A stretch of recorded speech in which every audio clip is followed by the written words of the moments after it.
Dear student, you are most welcome to our educational channel mechanical Pandit. और मैं आपके प्यारे पांडे सर। आज इंजीनियरिंग ड्राइंग का जो एक बहुत ही इम्पोर्टेंट टॉपिक है, और बेसिकली जब हम लोगों ने सिलेबस देखा था तो फर्स्ट चैप्टर का ही ये सेकेंड टॉपिक है, and that is basically conic section. जैसा कि नाम से ही स्पष्ट है, कोनिक सेक्शन। तो कोनिक सेक्शन दैट मीन्स की पार्ट, कोनिक दैट मीन्स की कोन से जो है निकला हुआ पार्ट। तो कोन अर्थात आइसक्रीम जरूर खाए होंगे, ऐसा हो नहीं सकता है कि आइसक्रीम न खाए हों। तो आइसक्रीम जो खाए हैं, that is the basically shape of the cone. और यहाँ पर कोन देख करके भी आपको समझ में आ गया होगा। अब आइसक्रीम जब आप खरीदते हैं तो ऐसा कभी नहीं होता है कि आप इकट्ठा पूरा आइसक्रीम जो है खा गए, ठीक है ना। ऐसा कभी नहीं होता है, ठीक है ना। अब आप उसको बाइट करेंगे, काटेंगे, तो काटने का हर व्यक्ति का तरीका अलग अलग हो सकता है। ठीक उसी तरह से यहाँ भी हम देखेंगे कि अलग अलग तरीके से कोन को जब कट करते हैं तब किस तरह का शेप मिलता है। ठीक है, तो आइए हम अपनी बात को आगे। सबसे पहले हम यह समझें कि कोन को काटते कैसे हैं। तो काटेंगे तो ये देखिए कटिंग प्लेन है, इसको हम लोग क्या बोलते हैं, cutting plane. That is called cutting plane. अब इस कटिंग प्लेन के ही आधार पर हम लोग जो है शेप निर्धारित करते हैं कि काटने के बाद ऊपर वाले पार्ट को रिमूव कर दिए। ठीक है, अब इसमें तीन चीज जो है बहुत इंपॉर्टेंट है, जो थोड़ा सा समझिएगा। सबसे पहले ये कटिंग प्लेन, ये जो आपका कटिंग प्लेन है, ये कटिंग प्लेन है, ये कटिंग प्लेन है, ये कटिंग प्लेन है, पहला है। दूसरा जो है पार्ट, ये ध्यान दीजिए कि ऊपर वाले पार्ट को हम रिमूव कर देते हैं। उसके बाद यहाँ पर आप देख रहे होंगे कि कुछ बचा है। अब कुछ जो बचा है उसको हम देखते हैं। देखने का तरीका हमेशा हमारा प्लेन के परपेंडिकुलर होगा, प्लेन के परपेंडिकुलर होगा। और हाँ, एक चीज और ध्यान दीजिएगा, यहाँ पर भले ही आपको सॉलिड कोन दिख रहा है, आइसक्रीम भले ही आप खाए हों, लेकिन एक चीज ध्यान दीजिए कि यहाँ जब हम पढ़ाई करेंगे, पढ़ेंगे, तो हमारा जो शेप होगा, जो भी शेप मिलेगा, that will be of the hollow cone. यहाँ सॉलिड भले दिख रहा है, लेकिन हम जो पढ़ेंगे वो किसका पढ़ेंगे, हॉलो कोन। मतलब उसके अंदर क्रीम नहीं भरा हुआ आइसक्रीम के अंदर, ठीक ना। आप जो है उसके अंदर कोनिकल शेप का आपको मिलेगा तो जरूर, लेकिन उसके अंदर क्रीम नहीं है, दैट मीन्स कि सॉलिड नहीं है, हॉलो कोन है। अब कट कैसे किया है तो ध्यान दीजिएगा। सबसे पहले कटिंग प्लेन जो आप देख रहे हैं यहाँ पर, ये कटिंग प्लेन, ठीक ना, बहुत पतला प्लेन है। चाकू आप समझ लीजिए, इस चाकू से हमने कट कर दिया इसको, कोन को। यहाँ पर अभी जो है हम कट किए हैं, तो ध्यान दीजिए कोन में इस पार्ट को जो है, यहाँ पर ये जो पार्ट आप देख रहे हैं, that is called basically apex. और नीचे वाले पार्ट को क्या बोलते हैं, बेस। और यहाँ से बीच से आप एक लाइन खींचेंगे, बीच से यहाँ से आप लाइन खींच देंगे, ठीक ना। तो ये क्या हो जाएगा आपका एक्सिस, क्या हो जाएगा एक्सिस। अब ध्यान दीजिए, और ये जो पार्ट है, ठीक है, साइड में जो भी आपको पार्ट्स मिलेंगे, जो सरकमफ्रेंस जिसको हम बोलते हैं, उसको यहाँ पर हम बोलेंगे जनरेटर। तो ये एपेक्स, एक्सिस, जनरेटर, बेस, ये तीन चार चीज इंपॉर्टेंट है जिसको समझ गए होंगे आप। अब ध्यान दीजिए, जब हम बात करते हैं किसकी, जब हम बात करते हैं कि कट कैसे करेंगे, तो यहाँ देखिए ये पैरेलल टू बेस कट किए हैं, पैरेलल टू बेस, या कहें तो परपेंडिकुलर टू एक्सिस, जो भी आपका एक्सिस है उसके परपेंडिकुलर कोन को कट किए हैं। तो क्या मिलता है आपको यहाँ पर, सर्कल। ऊपर से देखेंगे हमेशा परपेंडिकुलर टू दी प्लेन देखेंगे। उसी तरह से अब इस प्लेन को, कटिंग प्लेन को थोड़ा सा इंक्लाइंड कर दिए हैं। थोड़ा सा जब इंक्लाइंड किए हैं तो आप यहाँ पर देख सकते हैं कि क्या मिला है, क्या मिला है, इलिप्स मिलता है इस तरह से कुछ, ठीक है। और इसको थोड़ा सा और इंक्लाइंड किए, इस तरह से इंक्लाइंड किए कि it is now cutting the base, base edge को भी कट कर रहा है। तो आपका जो शेप मिलेगा कुछ इस तरह का शेप मिलता है। इस शेप को हम लोग बोलते हैं पैराबोला। क्या बोलते हैं, parabola. Now come to the, इसी परपेंडिकुलर प्लेन को, कटिंग प्लेन को थोड़ा सा और झुकाते हैं, दैट मीन्स की we just do little bit perpendicular more than 90 degree, ठीक है ना। तो 90 डिग्री से ज़्यादा काट देते हैं, या 90 डिग्री, तो यहाँ जो है आपको क्या मिलता है, हाइपरबोला। क्या मिलता है, हाइपरबोला। अच्छा, एक चीज़ और ध्यान दीजिए, यहाँ पर कटिंग प्लेन जो हम कट किए हैं, तो एक्सिस के पार साइड चले गए हैं। ये एपेक्स से नहीं कट किए हैं, एपेक्स के बाहर आ गए हैं, देखिए यहाँ पर एपेक्स के बाहर आ गए हैं। यदि हम एपेक्स से काट देते हैं तो हमें क्या मिलता है, एग्जैक्टली एपेक्स से काटेंगे तो यहाँ ध्यान दीजिए आपको आइसोसेलस ट्रायंगल मिलेगा। क्या मिलेगा, आइसोसेलस ट्रायंगल। और थोड़ा सा अपार्ट काटेंगे, एपेक्स के बाहर काटेंगे तो क्या मिलेगा, पैराबोला। एक ही में पैराबोला और आपको आइसोसेलस ट्रायंगल मिल सकते हैं। उसके बाद यहाँ ध्यान दीजिए ये क्या है आपका, हाइपरबोला। अब जो कोनिक सेक्शन हम लोगों ने देखा, तो कोनिक सेक्शन में अब आप देख लिए कि किस तरह से इलिप्स, पैराबोला और हाइपरबोला तीन आपका इंपॉर्टेंट कोनिक सेक्शन है। Basically circle is nothing, circle is just a an special case of ellipse, ठीक है। उसी तरह से isosceles triangle is the special case of parabola, ठीक है ना। अगेन हाइपरबोला जब हम पढ़ते हैं तो उसमें हमें मिलता है एक रेक्टेंगुलर हाइपरबोला बेसिकली। तो rectangular hyperbola is again the concept of hyperbola, again special case of hyperbola. अब यहाँ पर ध्यान दीजिएगा थोड़ा सा, तो आप समझ पाएंगे कि यहाँ जो आपके पास मेथड्स हैं तो कुछ मेथड्स कॉमन है। जैसे ये जो है आपका लोकस मेथड यहाँ पर लिखे हैं, देखिए ये मेथड जो है तीनों में कॉमन है। ये तीनों में क्या है, कॉमन है कि नहीं, तीनों में कॉमन है।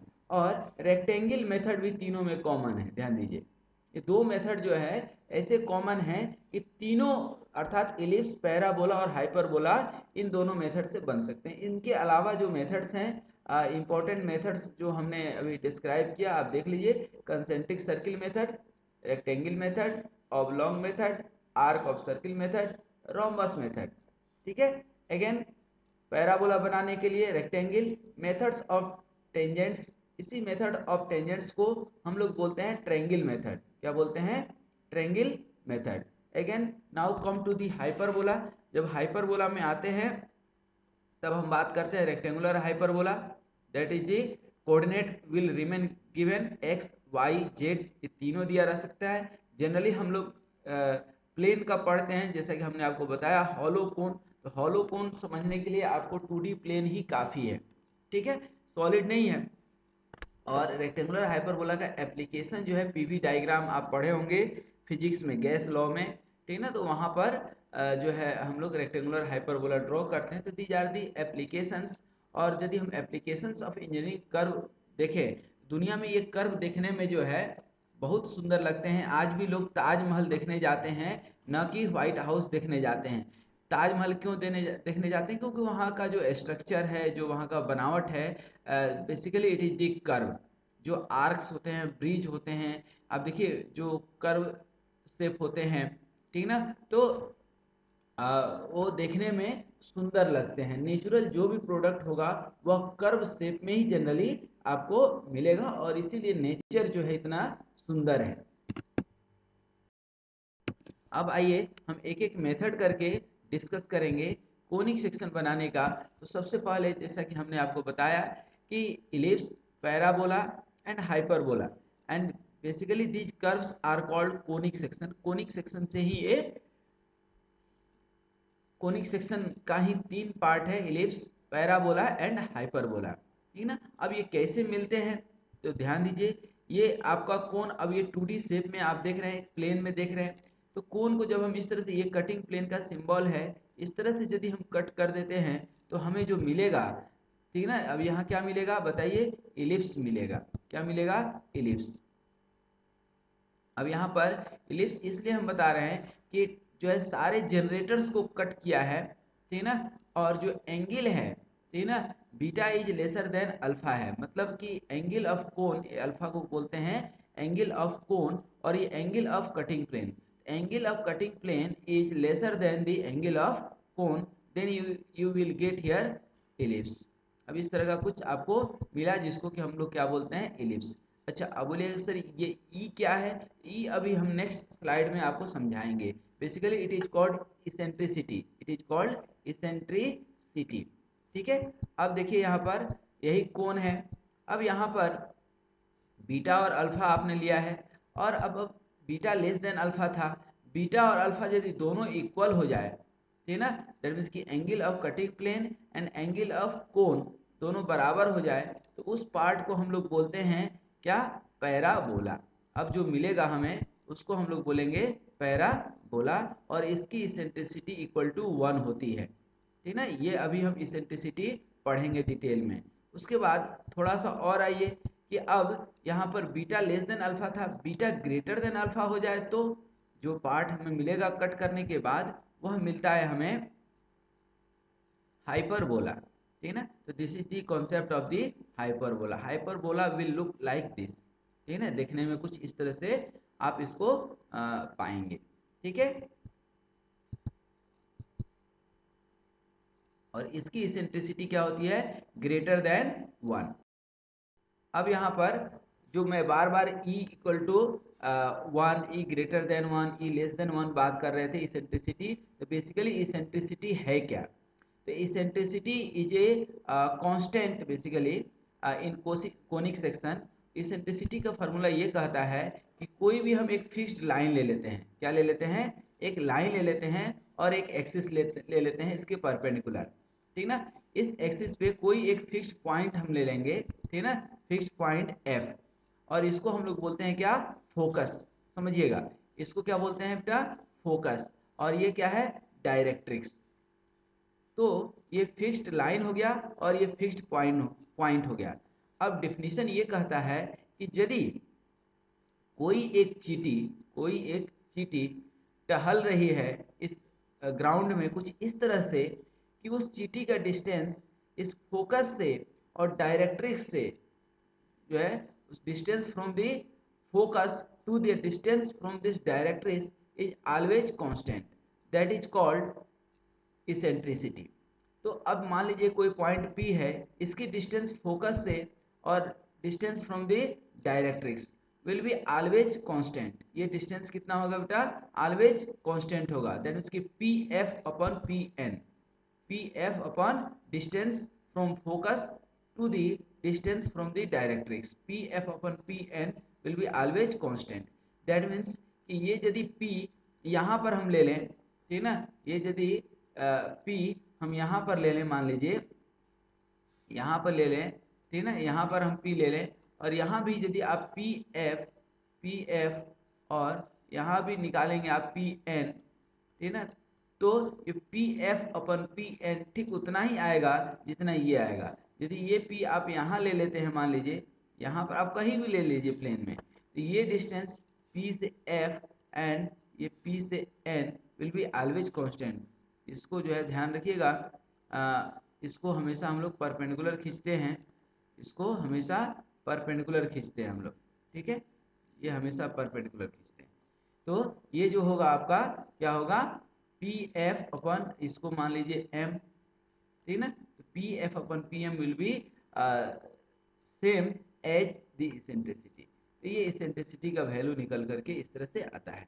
और जो इस सारे पॉइंट्स को मिला करके, दैट मीन्स की जो चीटी टहल रही थी वह एक कंडीशन एक इस तरीके से चल रही है कि उसकी डिस्टेंस फोकस से और डायरेक्ट्रिक्स से ऑलवेज कांस्टेंट है। तो ऐसे कंडीशन में जो हमारा चीटी का पद चिन्ह मिलेगा, चीटी का पद चिन्ह मिलेगा, उसको हम लोग बोलते हैं कोनिक सेक्शन। क्या बोलते हैं, कोनिक सेक्शन। और ये कोनिक सेक्शन के 3 बच्चे, इलिप्स, पैराबोला एंड हाइपरबोला, जो आज हम लोग बहुत डिटेल में पढ़ेंगे।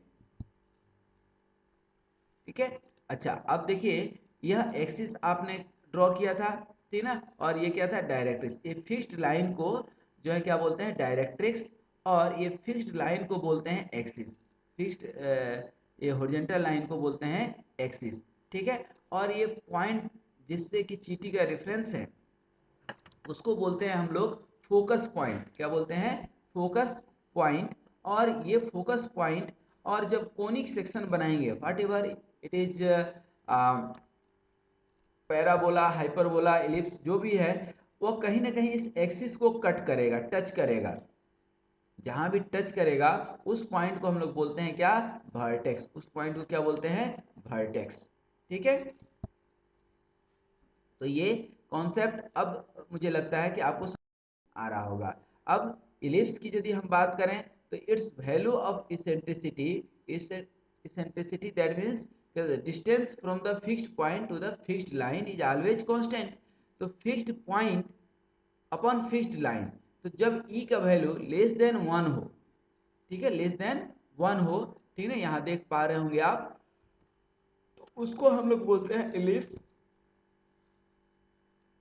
जब इसेंट्रिसिटी का वैल्यू इक्वल टू 1 हो तब बोलते हैं पैराबोला, और जब इसेंट्रिसिटी की वैल्यू ग्रेटर देन 1 हो तब बोलते हैं हाइपरबोला। तो इस तरह से इलिप्स, पैराबोला एंड हाइपरबोला का 3 कंडीशन मिल गया आपको। कौन कौन सा? ई लेस देन 1 तो इलिप्स बनेगा, या कोई बोलता है इलिप्स तो तुरंत आपके दिमाग में आना चाहिए कि वहां पर ई की वैल्यू लेस देन 1 होगी, ठीक है। जैसे ही कोई पैराबोला बोलता है तो आपके दिमाग में तुरंत आना चाहिए कि it's eccentricity will be equal to 1, और जैसे ही कोई बोलता है हाइपरबोला तो तुरंत दिमाग में आ जाना चाहिए कि it's eccentric value, eccentricity will be greater than 1, ठीक। अब हम आइए पैराबोला के ऊपर फोकस करते हैं। तो पैराबोला का जो आप कॉन्सेप्ट देखेंगे, तो जहाँ हेवी स्ट्रक्चर, हेवी लोड चाहिए, ठीक है ना, वहाँ पर पैराबोलिक शेप यूज करते हैं। पैराबोलिक शेप कई सारे चीज़ों में काम आता है, जैसे सोलर कलेक्टर है, सोलर पैनल आप देखेंगे कई बार अपन पैराबोलिक शेप का बनाते हैं। और फाउंटेन कहीं भी देखे होंगे, ये कॉन्सेप्ट हमने यही इसलिए आपको दिखाया कि पानी का फाउंटेन वाला क्वेश्चन भी आता है, न्यूमेरिकल भी आता है। आप कभी प्रोजेक्टाइल मोशन पढ़े होंगे, याद होगा आपको 12th में, तो वहाँ भी पैराबोला का ही कॉन्सेप्ट बनता है। जो आप पत्थर से बचपन में आम तोड़े होंगे, तो पत्थर का जो जो है ट्रैक जो होता है, that is the parabolic track. आइए हम एक एक मेथड्स देखेंगे जो हम डिस्कस किए थे, डिफरेंट मेथड्स इलिप्स के, पैराबोला के और हाइपरबोला के। तो इलिप्स के तो जो कॉन्सेप्ट थे वो हमने पिछले वीडियो में देखा, आप जा करके इसी प्लेलिस्ट में देख सकते हैं, और मैं इस जो है इसके डिस्क्रिप्शन बॉक्स में भी उसकी लिंक डाल दूंगा। और मोर ओवर आइए अब हम जो है समय को न गंवाते हुए रेक्टेंगल मेथड्स का जो है कॉन्सेप्ट पढ़ते हैं। अब देखिए, जैसा कि हम बात कर रहे थे कि बचपन में आप पत्थर फेंके होंगे, आम तोड़े होंगे, और नहीं तोड़े होंगे तो कोई बात नहीं, वो बचपन का आनंद है, आपने नहीं लिया, चूक गए, कभी और आनंद ले लीजिएगा। देखिए, a ball thrown in air attains 100 meter height and covers horizontal distance of 150 meter on ground. इसका कहने का मतलब क्या है? कहने का मतलब सिंपल सा ये है कि यहाँ पर कोई एक बच्चा है, ये एक पत्थर फेंकता है, तो 100 मीटर हाइट ऊपर जाता है और गिरता यहाँ पर है। मतलब ये हाइट आपको कितना दिया है बेटा? 150 मीटर। कितना दिया है? 150। और हाइट कितना दिया है? 100 मीटर। तो आइए इसको हम बनाते हैं किसके? रेक्टेंगल मेथड से। कौन से मेथड से? रेक्टेंगल मेथड से। अब हम यहाँ एज्यूम कर लेते हैं 100 मीटर का हम ड्रॉ तो कर नहीं सकते हैं ना, कोई भी लाइन 100 मीटर का ड्रॉ नहीं कर सकते, तो हम यहाँ एज्यूम कर लेते हैं कि 10 meter equal to 1 centimeter. 1 centimeter that means क्या हो गया आपका? यहाँ 1 सेंटीमीटर मतलब कि 100 मीटर के लिए 10 सेंटीमीटर का हम ड्रॉ कर सकते हैं, और 150 मीटर के लिए 15 सेंटीमीटर ड्रॉ कर सकते हैं। तो हमने यहाँ पर 15 सेंटीमीटर और 10 सेंटीमीटर का एक रेक्टेंगल बना लिया। अब क्या करेंगे, ये देखिए हमने प्रोसेस यहाँ से हटा दिया, क्योंकि ये प्रोसेस आप पढ़ सकते हैं, बट मैं यहाँ पे ऑलरेडी आपको एक्सप्लेन कर रहा हूँ, तो यहाँ पर process is not so important. तो मैं जो आपको बता रहा हूँ उसको ध्यान में रखिए। रेक्टेंगल आपने बना लिया 10 सेंटीमीटर एंड 15 सेंटीमीटर, ये 15 सेंटीमीटर, ये 10 सेंटीमीटर, ठीक है। इसको हमने दो डब्बे में बांट लिया, क्योंकि ये ऊपर जाएगा और फिर गिरेगा, और ये मैक्सिमम हाइट क्या है आपका? 10 सेंटीमीटर। अब जैसा कि इलिप्स में हम बताए थे आपको, रेक्टेंगल मेथड में इस पार्ट्स को और इस पार्ट्स को किसी भी इक्वल नंबर ऑफ पार्ट्स में बांटना है, ये ध्यान रखिएगा। आपने यहाँ पर इक्वल नंबर ऑफ पार्ट्स में बांटना शुरू किया, तो 1 2 3 4 5 6 पार्ट्स में आपने बांट लिया। लास्ट वाले को लास्ट से मिलाएंगे और इसके पैरेलल इसको डिस्ट्रीब्यूट कर लेंगे। देख लीजिए, मैं फिर आपको बता देता हूँ, इसको किसी भी इक्वल नंबर ऑफ पार्ट्स में आप बांट सकते हैं, ठीक है ना। और इसके बाद लास्ट वाले को लास्ट से मिलाते हैं। देखिए यहाँ पर लास्ट वाले को लास्ट से मिला दिए, उसी के पैरेलल सभी पॉइंट्स मिला देंगे, तो इक्वल नंबर ऑफ पार्ट्स में आपका डिवाइड हो गया, देख लीजिए, ठीक है ना। उसी तरह से जैसे इसको नंबरिंग कर दिया आप, अब ठीक उसी तरह से इसको भी बांटेंगे, किसको? इतना ही पार्ट्स को, पूरे को नहीं, हाफ पार्ट्स, हाफ पोर्शन को। और कितने इक्वल नंबर ऑफ पार्ट्स में बांटना पड़ेगा आपको? जितने इक्वल नंबर ऑफ पार्ट्स में इसको आपने बांटा है, ठीक ना, दोनों इक्वल नंबर ऑफ पार्ट्स में जाएंगे। इसको लास्ट वाले को लास्ट से मिला दिए और ये सभी मिला दिए। ठीक है, इनकी भी नंबरिंग कर देंगे। देखिए, अब देखिए यहाँ पर ध्यान से, नंबरिंग जितना इधर किए उतना ही इधर आएगा। अब ये 1 को इस पार्ट से मिलाते हैं। देखिए यहाँ पर, ठीक ना, 1 को इससे मिला दिए और ये 1 डैश को एकदम वर्टिकल लाइन खींचेंगे। देखिए, ये दोनों भाई बहन कहीं मिलेंगे गले, ठीक ना, और ये दोनों दोस्त जहां गले मिलेंगे, ठीक ना, ये क्या मिल जाएगा, एक छोटा सा बच्चा, मतलब पॉइंट। उसी तरह से 2 वाले का करेंगे और इधर से 2 डैश, तो ये पॉइंट मिल गया। उसी तरह से 3 डैश से, समझिएगा इसको अच्छे से, 3 डैश से कर दिए, ये पॉइंट आपको मिल गया। उसी तरह से 4 से करेंगे और 4 डैश से करेंगे। उसी तरह से 5 और 5 डैश जाएगा, और 6 और 6 डैश करेंगे जब आप, तो ये वहीं का वहीं मिल जाएगा। अब इसका क्या करेंगे, मिरर इमेज इधर ले लेंगे। आप यही प्रोसेस इधर भी इस बॉक्स के लिए भी रिपीट कर सकते थे, लेकिन ऐसा नहीं करेंगे। हम लोग क्या करेंगे, इसको जो है इधर मिरर इमेज ले लेंगे। ठीक ना, ध्यान दीजिए, अब इसका मिरर इमेज यहाँ लिए, दैट मीन्स कि ये क्या हो गया, मिरर हो गया 6 वाली लाइन। और जितना लेफ्ट साइड में है उतना ही राइट साइड में भी हम मार्क कर देते हैं, एकदम पैरेलल, जितना इधर है उतना ही इधर। ठीक है, उसके बाद देखिए आपके सामने है, ठीक है,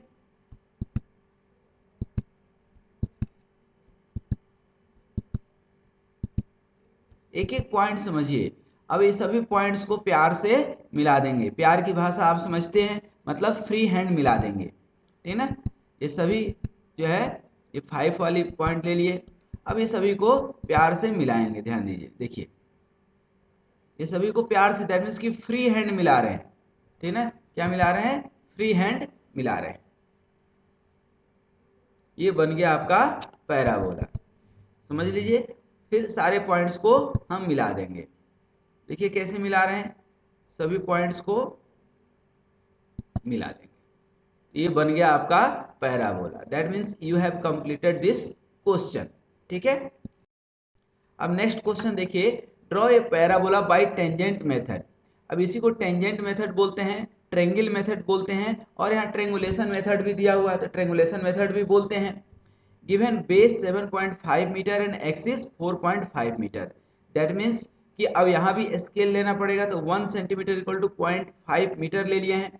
7.5 मीटर है, मतलब 15 सेंटीमीटर का लाइन बेस खींच लिए, और एक्सिस 4.5 मतलब 9 सेंटीमीटर, इसके मिड पॉइंट से ये आपका 9 सेंटीमीटर हो गया। अब एक चीज ध्यान दीजिएगा, ये 9 सेंटीमीटर का ड्रॉ करके अब इसको छोड़ देंगे। ठीक ना, दैट मीन्स कि 9 सेंटीमीटर ये आपने ड्रॉ किया और एक्चुअल में ये कितना है, 4.5 मीटर। अब एक एक प्रोसेस समझिएगा, जितने हाइट का ये रहेगा, दिया हुआ रहेगा, उतने ही हाइट का अपन एक अपने मन से ऊपर लाइन ड्रॉ कर लेंगे। दैट मीन्स ये यदि 4.5 है तो ये भी 4.5 का ड्रॉ कर लिए, यहाँ कर लिए ड्रॉ सेम हाइट का। ठीक है, उसके बाद ये ट्रेंगल बना देंगे, इसीलिए इसको बोलते हैं ट्रेंगल मेथड। इसीलिए इसको क्या बोलते हैं, ट्रेंगल मेथड, और इसी से इसका नाम पड़ेगा ट्रेंगुलेशन मेथड। यहाँ पर ध्यान दीजिए, ये सभी पॉइंट्स मार्क कर दिया है आपने। अब यहाँ पर किसी भी इक्वल नंबर ऑफ पार्ट्स में इसको बांटना है। इसको बांटने के लिए स्केल मेथड लगाएंगे। क्या लगाएंगे, स्केल मेथड। तो इसको जो है यहाँ पर डिस्ट्रीब्यूट कर दिए इक्वल नंबर ऑफ पार्ट्स में। जैसे ही इक्वल नंबर ऑफ पार्ट्स में इसको डिस्ट्रीब्यूट किए, तो लास्ट वाले को लास्ट से मिलाएंगे। ठीक ना, ध्यान दीजिए, लास्ट वाले को लास्ट से मिलाए और इसके पैरेलल सभी ड्रॉ करते जाएंगे सिमिलर स्केल मेथड से। और ये कॉन्सेप्ट आप पढ़ चुके हैं, ये कॉन्सेप्ट आप पढ़ चुके हैं। यही कॉन्सेप्ट जो आपने इधर लेफ्ट साइड में किया, वही कॉन्सेप्ट इधर राइट साइड में हम लगाएंगे। पहले इसको नंबरिंग कर दें, इसको हम नंबरिंग कर दिए। उसके बाद यही सिमिलर कॉन्सेप्ट आप राइट साइड में लगाएंगे, तो ये भी कितने नंबर ऑफ पार्ट्स में बढ़ जाएगा, नंबर ऑफ पार्ट्स 10। अब यही कॉन्सेप्ट लगा सकते हैं, या इसका मिरर इमेज लेंगे तो यहाँ पर आएगा, इसको भी हम नंबरिंग कर देंगे। अब एक चीज इसमें सिर्फ ध्यान देने वाली बात है, नंबरिंग हमेशा उल्टा कीजिएगा। इधर से 1 2 3 2 10 गए, फिर इधर से 1 2 3, बस इसमें यही कॉन्सेप्ट है, यहीं पे गलती हो जाती है। ठीक ना, तो गलती नहीं होगी नंबरिंग यदि उल्टा कर देंगे तो। अब देखिए, यदि नहीं भी किए तो कोई बात नहीं, कॉन्सेप्ट समझिएगा। इधर 1 वाले को 1 डैश से मिलाएंगे। देखिए 2 वाले को 2 डैश से, 3 को 3 डैश से, 4 को 4 डैश से, 5 को 5 डैश से। मतलब इधर लास्ट वाले को सेकंड लास्ट से, सेकंड लास्ट को थर्ड लास्ट से, इस तरह से मिलाते जाएंगे। फिर एक बार देख लीजिए कैसे मिला रहे हैं हम। मैं बार बार इसलिए दिखा रहा हूँ कि इसमें गलती होने की चांस थोड़ी सी रहती है। अच्छे से मिलाएंगे तो गलती नहीं होगी, और प्लस आपका जो है ग्राफ जो पैराबोला बनेगा वो बहुत अच्छा बनेगा। अब यहाँ ध्यान दीजिए, ये आपको देखने में ही पैराबोला के जैसा लगने लगा। अब ये जो लाइंस हैं इनके पॉइंट्स ले लेंगे, मिडिल पॉइंट, ठीक ना, और इन सबको मिला देंगे। दैट मीन्स कि ये जो लाइन है आपका, ये जो लाइन है ये सभी टेंजेंट्स है, ठीक ना, और ये सभी को प्यार से ऐसे एकदम आउटर लाइन टच करते हुए, इसीलिए इसको टेंजेंट बोलते हैं। इस तरह से कि ये जो लाइंस आपके मिले थे इधर, ये जो लाइंस हैं आपके, ये सब क्या रहे, टेंजेंट रहे। टेंजेंट मतलब टच, सिर्फ टच करना है, करंट के जैसे, जैसे किसी कोई आपको टच करता है ना, ये टच का जमाना है, ठीक है। तो देखिए यहाँ पर सिर्फ टच करते हुए इसको हटा लिए, ठीक है। अब देखिए हमने जो आपको अभी बताया मेथड, सिमिलर वही मेथड का हम यहाँ पर यूज करेंगे किसके लिए, फाउंटेन जेट के लिए। जैसा कि हमने आपको एग्जांपल बताया था शुरू में ही कि जैसे कहीं भी पानी का फव्वारा देखते हैं तो वो भी क्या है, पैराबोलिक शेप होता है। तो सिमिलरली जैसे ट्रेंगल मेथड में आप यूज करते थे एक्सिस को, सेम वही मेथड यहाँ भी यूज करेंगे। क्या है, fountain jet discharge water from ground level at an inclination of 45 degree to the ground. The jet travels a horizontal distance of 7.5 meter from the point of discharge and falls on the ground. Trace the path of jet. ठीक है, तो similar concept है। 7.5 metre का base आप ले लेंगे, ठीक ना, देन 45 डिग्री पे ये लाइन ले लेंगे। अब इसमें एक्सिस नहीं दिया है, ध्यान दीजिएगा, पहले वाले क्वेश्चन में क्या एक्सिस दिया हुआ था, यहाँ पर एक्सिस नहीं दिया है। तो दोनों साइड 45 डिग्री पे ले लेंगे, दोनों कहीं ना कहीं गले मिलेंगे। अब ये मिल गया आपका ट्रेंगल। अब यहाँ पर वही ट्रेंगल मेथड से इसको सॉल्व करेंगे। इस लाइन को किसी भी इक्वल नंबर ऑफ पार्ट्स में बांट लेंगे, देखिए, और लास्ट वाले को लास्ट से मिलाए, इसके पैरेलल सभी लाइन ले लिए। सिमिलर कॉन्सेप्ट इधर राइट साइड वाले में लगा देंगे, तो आपका क्या मिल जाएगा, यहाँ पर ट्रेंगल के डिफरेंट पार्ट्स मिल जाएंगे। नंबरिंग कर देंगे 1 2 3 4 5, और इधर उल्टा करेंगे, याद होगा आपको, अभी हम बताए हैं 1 1 डैश को, 2 को 2 डैश से, 3 को 3। अब इसमें करना क्या है दोस्त, एक चीज ध्यान रखिएगा, ये जो हम टेंजेंट टेंजेंट बार बार बात कर रहे हैं, इसके मिड पॉइंट को पकड़ना है। ये जो लाइन कट किया है इसके मिड पॉइंट को, इसके मिड पॉइंट को और इसके मिड पॉइंट को टच करते हुए, इसीलिए टेंजेंट, ये टच का जमाना है ना, टच में ही तो सारा, जब कोई आपका सहेली जो है आपको टच कर देती है या आप सहेली को टच कर देते हो तो क्या देखते हो ना, 24,000 वोल्ट की करंट। ठीक वही जो है ना, टच का जमाना है, मोबाइल में सब कुछ टच पे हो रहा है, ठीक है ना। तो ये टच पॉइंट है, इसी को टेंजेंट पॉइंट भी बोलते हैं इंजीनियरिंग में, ठीक है। प्रेम की कहानी इंजीनियर से ज्यादा कोई नहीं जान सकता है। तो ये टच की कहानी जो है आपको मालूम है, इसको टच करते हुए आपको फ्री हैंड प्यार से, मैं बार बार बोलता हूँ, पेंसिल से तो सब लोग खींचेंगे, जो प्यार से खींचेगा उसी का कर्व भी अच्छा बनेगा। तो इसको बढ़िया से हम लोग ड्रॉ कर देंगे। देखिए यहाँ पर ये क्या बन गया दोस्त, आपका पैराबोला, ठीक है। सिमिलर कॉन्सेप्ट आगे हम बढ़े तो अब थोड़ा देखते हैं रेक्टेंगुलर हाइपरबोला। ये बेसिकली हाइपरबोला है, और ये सब जो शेप देखते हैं आप, ये हाइपरबोला ही है, पीवी डायग्राम या टीएस डायग्राम जो भी आप बचपन में पढ़े। These are the steps, but I am not going to read all these steps. Just come to the point. क्या है, is 40 mm 30 mm from horizontal and vertical axis. That means कि x y से ये 40 mm 30 mm पे एक point P है। अब ये पॉइंट जो P है आपका, इसको हम मार्क कर लेंगे। देखिए अब ये कोऑर्डिनेट है, एक्स वाई कोऑर्डिनेट है। अब बेसिकली रेक्टेंगुलर हाइपरबोला जब बनाते हैं तो इसी पॉइंट्स को एसिम्पटोट बोलते हैं, ठीक है ना, टू एसिम्पटोट्स एक्स वाई को। अब यहाँ पर ये पी पॉइंट मिला है, इसको हॉरिजॉन्टल और वर्टिकल लाइन एक्सटेंड कर देंगे। अब इसको जो है किसी भी इक्वल नंबर ऑफ पार्ट्स में डिस्ट्रीब्यूट कर लीजिए, ठीक है ना। देखिए यहाँ पर उसी तरह से इसको भी इक्वल नंबर ऑफ पार्ट्स में, कितने भी नंबर में, कोई जरूरी नहीं कि दोनों बराबर हो, जैसे रेक्टेंगल मेथड में करते थे, ठीक है। इसको डिस्ट्रीब्यूट कर दिए। अब यहाँ से O से 1 होते हुए 2, देखिए यहाँ पर 2 वाले को भी मार्क कर दिए, उसी तरह से 3 को भी, 4 को भी, 5 को भी, ठीक ना, मार्क कर दिए। अब इसको क्या करेंगे, ठीक ना, इसको दोनों को मिला देंगे, इसको वर्टिकल हॉरिजॉन्टल, ध्यान दीजिए पॉइंट मिल गया। इसको समझिए, यहाँ पे 2 को और 2 डैश को ध्यान दीजिए, 3 को 3 डैश से, 4 को 4 डैश से। कैसे हम लाइन खींच रहे हैं ये ध्यान रखिएगा, हॉरिजॉन्टल लाइन से वर्टिकल लाइन खींचना है, वर्टिकल लाइन से हॉरिजॉन्टल खींचना है, ध्यान दीजिए। 5 को 5 डैश से, इसको मिला दिए और इन सबको प्यार से मिला देंगे, ठीक ना। फिर ध्यान दीजिए, सभी पॉइंट्स को प्यार से मिला देंगे, ठीक है। तो ये आप समझ गए क्या बन गया, रेक्टेंगुलर हाइपरबोला बेसिकली इसको बोलते हैं, ठीक है। और ध्यान दीजिएगा, कितना भी आप ड्रॉ करेंगे ये कभी भी जाकर के एक्स से नहीं टकराएगा और ये कभी भी जाकर के वाई लाइन से नहीं टकराएगा, ठीक ना, ये इसकी खासियत है। अब देखिए एक आर्क ऑफ सर्किल मेथड, ठीक ना, इससे भी आप जो है आप जो है इलिप्स बना सकते हैं, पैराबोला बना सकते हैं, हाइपरबोला बना सकते हैं। क्वेश्चन समझिएगा क्या है, 2 points A and B are 50 mm apart. A point P moves in a plane in such a way that the difference of its distance from A and B is always constant and equal to 20 mm। ध्यान देना दोस्त कि यहाँ पर क्या दिया है कि A and B are 50 mm apart। A और B क्या है, बेसिकली फोकस है। और a point P moves in a plane in such a way that difference of its distance from A and B। अब यहाँ डिफरेंस लिखा है, तो डिफरेंस लिखा है तो हाइपरबोला बनेगा, ध्यान दीजिएगा। डिफरेंस लिखा है तो क्या बनेगा, हाइपरबोला। और सम लिखा रहता, sum of its distance is always constant, तब बनता इलिप्स। और इलिप्स हम लोग बनाए हैं पिछले वीडियो में। तो अब देखिए ये 2 पॉइंट्स आपको ड्रॉ कर लेना है, ए एंड बी, ठीक है ना, 50 mm डिस्टेंस पे। अब यहाँ पर कोई भी एक जो है मिड पॉइंट एक आप ले लेंगे, ठीक है ना, मिड पॉइंट ले लेंगे। यहाँ तक किसी को कोई डाउट? अब दिया है is always constant and equal to 20 mm। इस पॉइंट के ही दोनों साइड आप ये 10 mm 10 mm ले लेंगे, यही आपका 20 mm यहाँ दिया है। इसको समझिएगा, वर्टेक्स मतलब हमारा जो हाइपरबोला बनेगा इसी पॉइंट से होकर के गुजरेगा।